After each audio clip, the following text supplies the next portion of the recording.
Chapter 10. I woke up in an unfamiliar, well-lit room. I smelled antiseptic and herbs, a medical bay.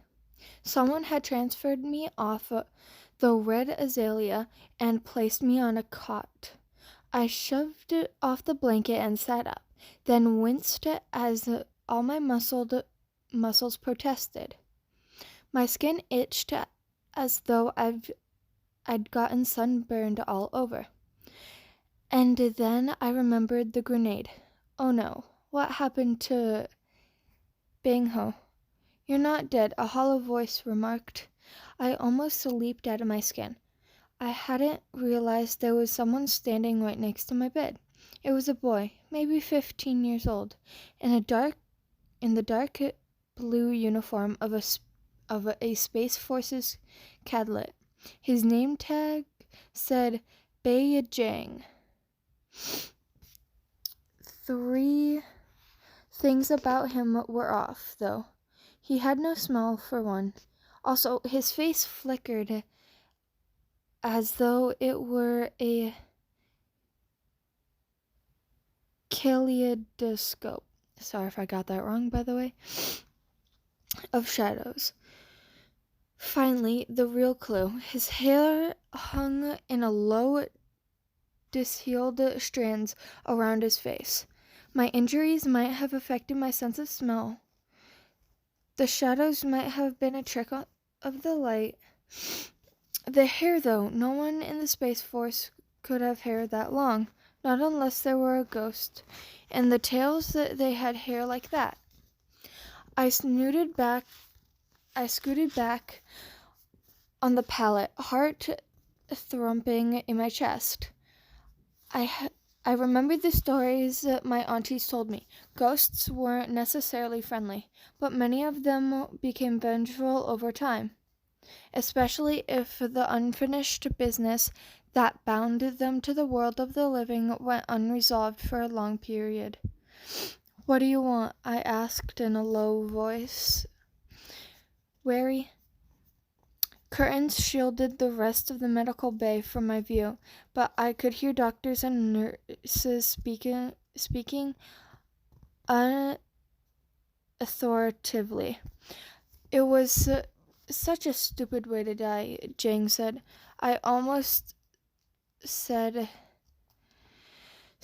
Jang said, almost as he hadn't heard me.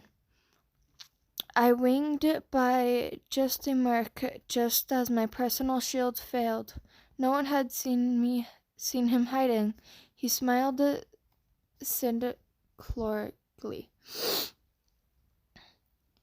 Faulty equipment.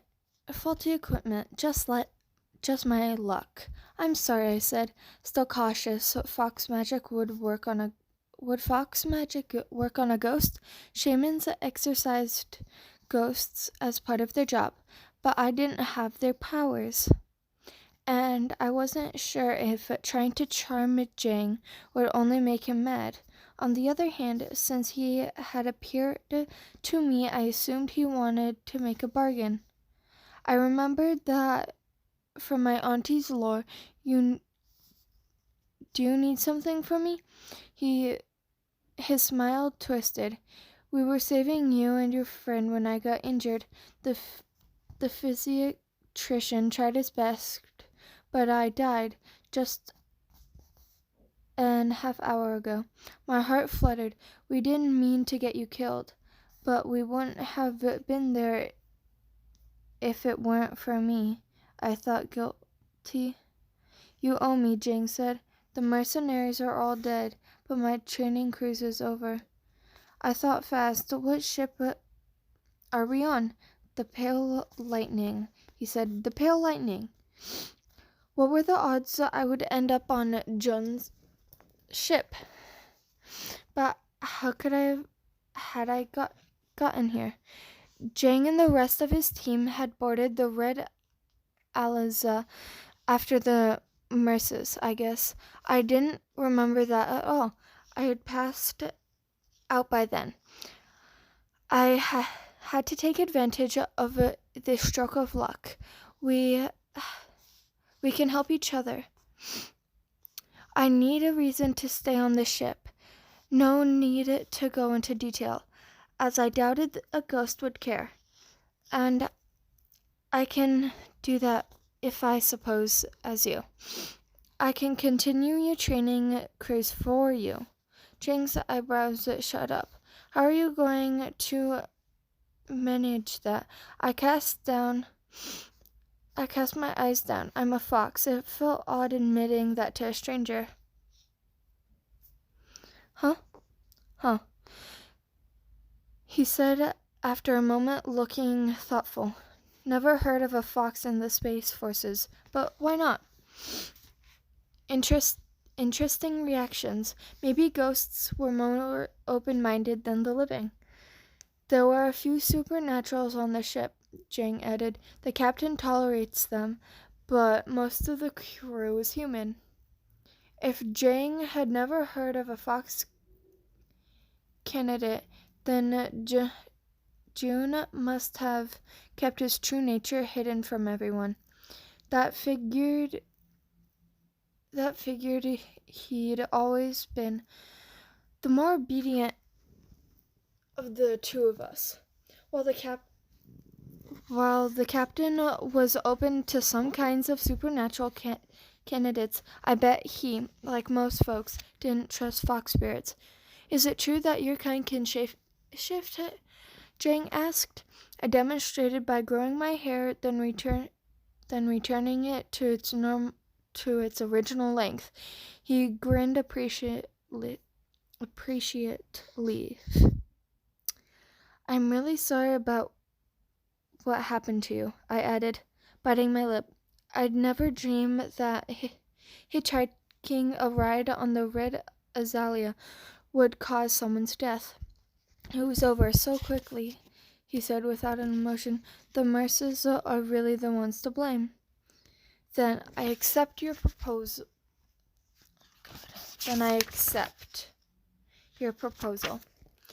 You can be me, and while you're at it, you can find out more about the. Can you find more about the mercenaries who killed me? It's a deal, I said, wondering if I was being reckless, swearing on the bones of your ancestors, Jang said. I gulped. That wasn't an oath I could wriggle my way out of.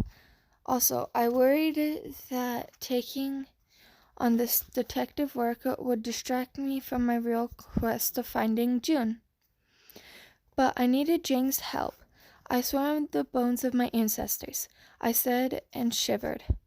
All right, Jang said, apparently satisfied. By the way, I started. Did you know a candidate named... Someone is approaching, Jang said, cutting me off. You'd better be convincing. With that, he faded out, leaving a windy chill in the air. I heard footsteps, focusing on my memory of how Jang looked. I shifted into his shape. The face involved some guesswork because the shadows had obscured some of the angles, but at least I had a pretty good idea of what a regulation haircut looked like from news clips of Space Forces soldiers in parades. Before I had time to lie back down into the pallet, a curtain drew aside to reveal a tall woman in slightly more elaborate version of the uniform Jang had worn, carrying a battered slate and stylus. She had short cropped hair streaked with white and the demeanor of a bemused crane. From her round gold lapel pin with the symbol for longevity, I guessed she was the ship's physician. I hit her with a dose of charm to muddle her wits so I can convince her that Chang had survived and Bora hadn't. Water, I croaked. Figuring that was safe, my new lower voice awed in my ears, but I would just have to get used to it. Not until I've checked you over, cadet, the woman said, her brows, her brow, her brow furrowed as she looked at my face, and I threw more charm at her. She shook her head and pushed me into the cot. Her fingers traced lines in the air above me. I didn't know much beyond first aid, but my late grandmother used to talk about the medications, the body's line of energy from which you could diagnose injuries and illness. Just as veins and arteries carried blood throughout the body, and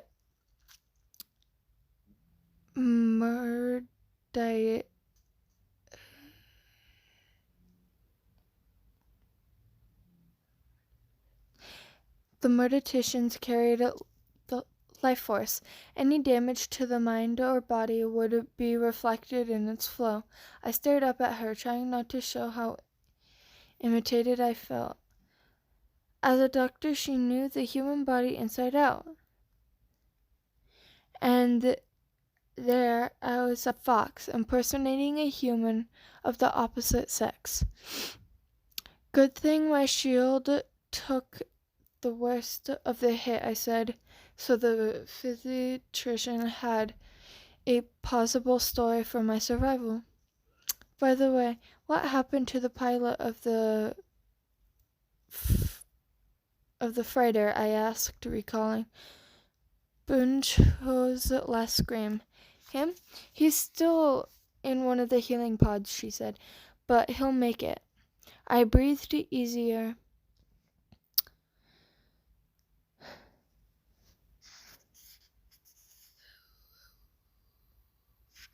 Oh my god, I'm sorry. I lost where I was. I breathed easier and pushed with charm again. Too bad the girl didn't. I never used this much magic on a single person before. I expected it to be harder. My body ached, but that was just from the grenade blast.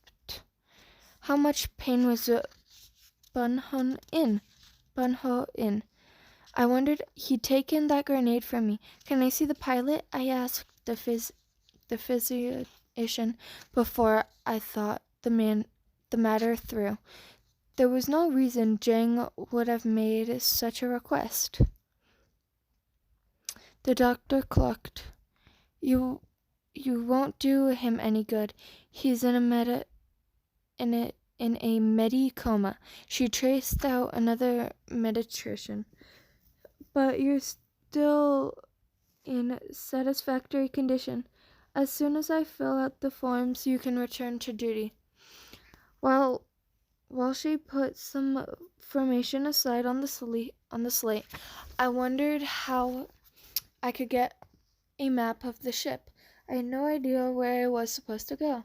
Too bad Jang had faded away before giving me tips about how life on the battle cruiser worked. Maybe I'd get a chance to quiz him once. I had some privacy. And at some point, I wanted to get a real uniform to replace my magical one, especially if I was going to be stuck here for any length of time. The physician, the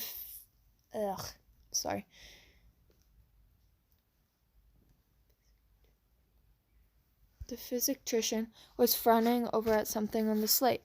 I could have sworn I looked innocently at her even as I was beginning to sweat.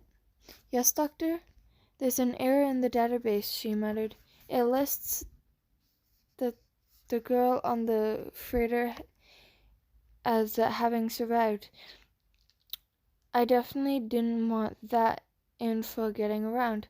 I closed my eyes, decreting my charm at her again. Poor thing, she said. Still, that's easy enough to fix. With that, more hesitation, she edited the database. Phew, close call. All right, Cadet Jang, the physician, said, "Off you go." She strolled over to her next patient. "Thanks, doctor," I said, getting to my feet. What I didn't say was, "Go where exactly?" Chapter 11. It took me a couple tries to locate the medical bay's exit. I emerged into a passageway wide enough for 4 people side by side. Unlike the red azalea, this ship's deck had a slight concave curve to it, so it felt like I was moving along the inner surface of this cylinder. There were hand and foot holds, not only on the sides but also on the floor and ceiling, in case the artificial gravity went out and the magnetic boots weren't enough. I guess the ship could probably be spun all the way around its long axis to simulate gravity. I picked a direction. There were only 2 to choose from, and I started walking in a military fashion as I could manage. The ship was full of strange smells. Some I recognized from my brief time aboard the red azalea, metal and rust and smoke. Some scents were human, and others a distinctly supernatural flavor. The Space Forces accepted the more respectable supernatural creatures, such as dragons and celestial maidens, even tigers if they can control their violent tempers, as long as they confine themselves to human form. Dragons in particular were enormous in their true manifestations. It was easier to design starships for human shapes and sizes, and have everyone else adapt. I had just enough time to wonder how to trace June's trail when a nearby door wished open. Another cadet barreled out of it and crashed into me. I emitted a strange yell when the person's knee accidentally connected with my crotch. I was going to have to be more careful about guarding that part of my body. Assuming the shape of a boy might not be any weirder than turning into a table or teacup, but I had to remember that didn't make me immune to pain. The other cadet's eyes went wide open. "Jang!" The person's name tag told me they were Sujun, and that I should address them as gender neutral. I recognized them immediately as a Dokikebi. I'm sorry if I get that name wrong. One of the goblin folk. While I had never met one before, the small horn protruding from the middle of their forehead was a dead giveaway. Otherwise, they had smooth, tawny human faces with black hair and brown eyes. Like most citizens, goblins were known for their strength, magical wands, and invisibility caps. I couldn't help peeking around Sujin for a glimpse of their hat, but I didn't want to spot it, which made sense. Wait, what? A second cadet emerged from the same doorway. She was taller than the Dokikebi, and she too was a supernatural. The name on her badge was Hanel, spelled Haneul, which could be easier to remember. It meant sky. Even if it hadn't been for her blue-tinted hair, which was pinned up severely, I would have smelled the sea on her. She had to be a dragon. They had an affinity for air and water. "Jang, I didn't think you'd be up and about so soon." When I hastily adopted my disguise, I hadn't taken the other cadets into account. At least some of them would know Jang. They were all training together to be officers. After all, yikes. What if they asked me questions only he could answer? I talked with his ghost just a few minutes, so impersonating him convincingly would be difficult. But it was too late to back out. For now, I have to rely on magic to get me through. Later, I could try to find Jang and grill him. In the meantime, maybe these cadets knew something about June. It's me, all right, I said. I have a headache, but otherwise I'm fine. The headache might help the excuse any guess I made. Cautiously, I nudged both of them with charm. If they detected that I was a fox and ratted me out, I'd be toast. My powers should keep them from realizing I was another supernatural, but I would have to be careful. I'd never had the opportunity to test my charm on a goblin or a dragon before. My stomach had chose that moment to growl. I hadn't eaten in a long time, and using charm so much was making me hungrier than usual. I'm so glad you're not as badly hurt as we thought, Sujin said. Oh yeah, by the way, Sujin is Sujin. Yeah, I was knocked out for a while there. I said, I only just woke up. You're the first people I've spoken to. Where were you going? Hanel asked with a frown. Shouldn't you report to Lieutenant Juwon? Juwon is spelled J-U-W-O-N.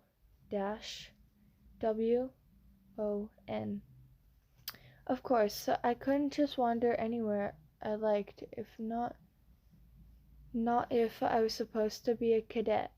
Perhaps talking to the lieutenant would give me a better idea of how to fit in while I figured out how to continue my investigations. Sorry, I said, feeling stupid, as a little faint. While the doctor had declared me fit for duty, I could tell I wasn't at full health. I forgot. Sujin almost looked alarmed at me. You really must be out of it, Hanil said. Hold on, that's not how you say it correctly. Hanul said. Hanul, let's take him to the lieutenant. Hanul studied my face. Her stern expression softened. Yes, she said. You don't need any more bad luck after what you went through on the Red Azalea. Everyone said it was going to be a routine rescue mission, safe enough for cadets. Come on, said Sujin, turning me around. If we keep the lieutenant waiting, she'll put us all on report. I followed them, trying not to grape at the surroundings. One of the passageways features a grand engraving of a white tiger with a lightning bolt in his mouth. Along the right-hand side, fine calligraphy declared the ship to be the Space Force's battle cruiser, Pale Lightning. June must have passed this way many times. He too stared in wonder at the engraving? Did he stop noticing once he'd grown used to being on the ship? The thought made me miss him even more. I had to find his trail, and soon, before my ruse was uncovered. We passed officers in dark blue uniforms bright with gold braid. I don't know. I'd have to study the Instagranian, so be able to identify people's ranks on sight. I knew only the cadet emblem that Hanuel, Sujin, and I were wearing. For now, I saluted smartly whenever the two of them did. "There she is," Sujin whispered as we approached a broad, worried-looking woman. The lieutenant might have heard that Jang was badly injured. Time for more charm. I was desperate to get away and scrooged for food. Surely even military food couldn't be the worst that I'd grow up eating. But I had to take care of this first. Lieutenant Juwon was overseeing a group of enlisted spacers pulling bundles of wire behind a large dented plane. From time to time she consulted a sleigh and barked orders. I itched to join them because I could already tell one of them was damaging the internals with rough handling, but I bit my tongue, and just in time. I peered curiously at the wires and the patterns. They were reminding me of the body's morticians, which made sense. The ship wasn't alive like a person or animal, but just like any object, it had an energy flow, or G, of its own. For its system to work properly, its components needed to be in the wall, to be placed in harmony with its G. I learned that from repairing things back home, Cadet Juwon said. The worry lines between her brows deepened. "I thought you—" Never mind, her eyes scanned me up and down. "Who let you out of the medical bay with your collar crooked like that? I should have checked it over earlier, but I'd been too disoriented by the whole situation." By this point, I was about ready to fall over. "Sorry," I mumbled. Her worried expression changed to a glare. "What did you say, Cadet?" Sujin mouthed, "Say, ma'am." Hanzuo shook her head ever so slightly at me. "Sorry, ma'am," I said hastily. "Sloppy, Cadet," Juwon said. "Are you sure you don't need to go back to the medical?" "I'm fine, ma'am," I said. I didn't want to get stuck in the sick bay. "Very well. Why don't you report to level 2 and help them with inventory? Check with me again if you don't feel well, though." This time I had the persistence of mind to salute and say, "Yes, ma'am." I must have sounded too enthusiastic because she frowned at me some more. "Cadet Sujin and Hanuel, I assume you know where you're supposed to be?" "Good. Dismiss the three of you." Once again I had no idea where to go. Too bad Foxes didn't know many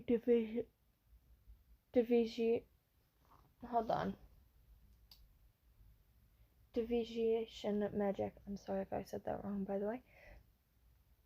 I saluted and picked a direction. I had 50% chance of being right. "After all, that way, Cadet," Juwon said in an inspirational, pointing down the other corridor. "Oh, of course, ma'am," I lied. I saluted a third time for good measure and marched off in the correct direction this time. Sujin and Hanuel accompanied me, though the latter cast anxious glances to Juwon to see if she was watching us.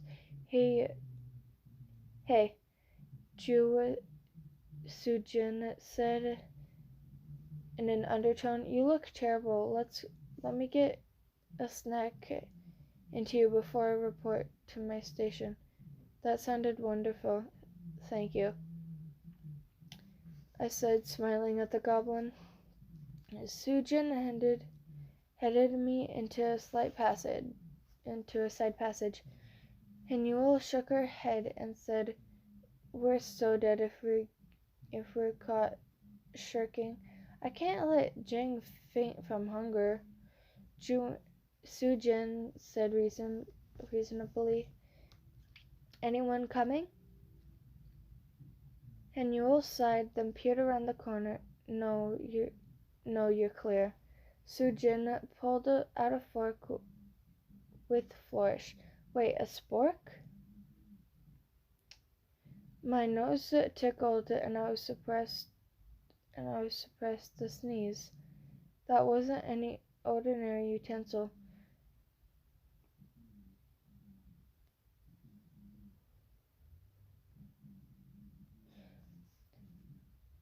By the way, I'm sorry for this long wait. Dokubi were known for carrying magical weapons, magical clubs or wands. I never heard of one coming in the shape of a spork, though.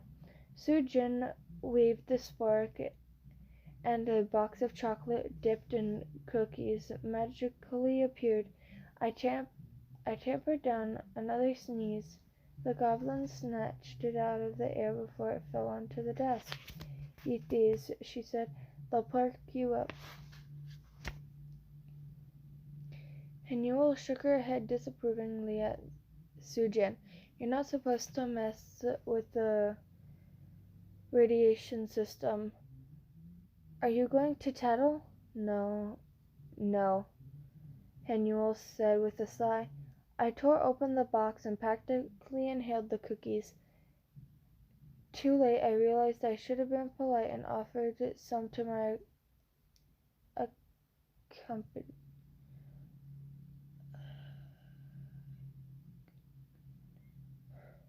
competitions. Oh well, maybe they were used to Jang being rude. I snuck a glare at the others. Indeed, Sujin and Hanuel looked more worried than offended, and after I'd finished, I considered my options. I needed to find out whether Sujin and Hanuel knew Jin. They were a likelier source of information that the lieutenant, but I didn't want to ask outright because it might make them suspicious. It would be better if I got to know them first, which could be risky.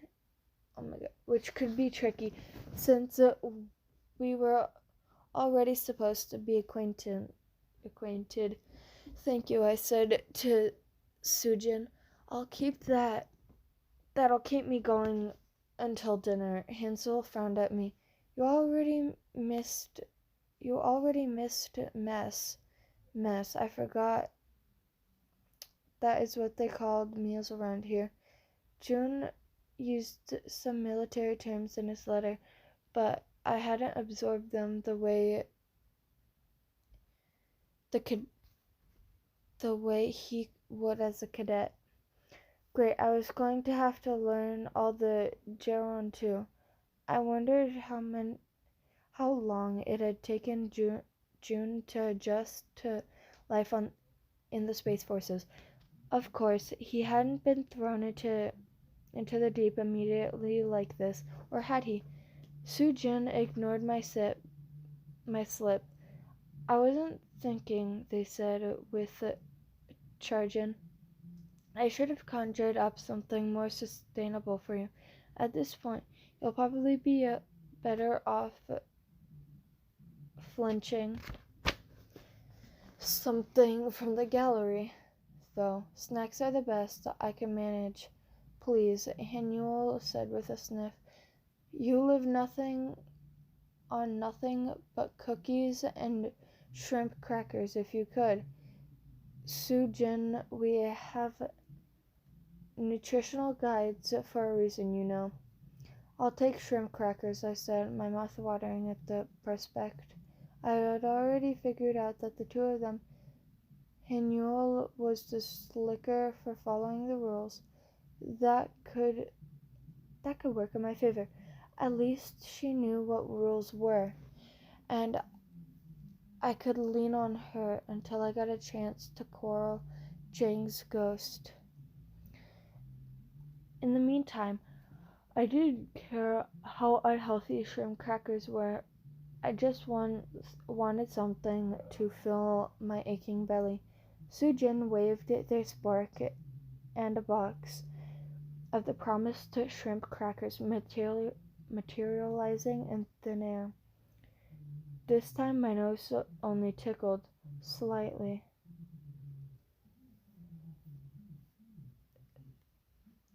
Maybe because I was getting used to the goblin's magic. Giving him junk food's better than letting him starve, right? It took me a few moments to react. I was going to have to get used to people referring me as Bim, right? I said with a weak chuckle. Opening the package, it didn't look like what I would be able to get rid of off Hanuel or Sujin anytime. So I figured I might as well eat while I had the opportunity. Sorry, June. I thought I'm on my way. I promise. I may not have found out much yet, but I had managed to reach his ship. New clues were sure to come to light if I kept my eyes and ears open.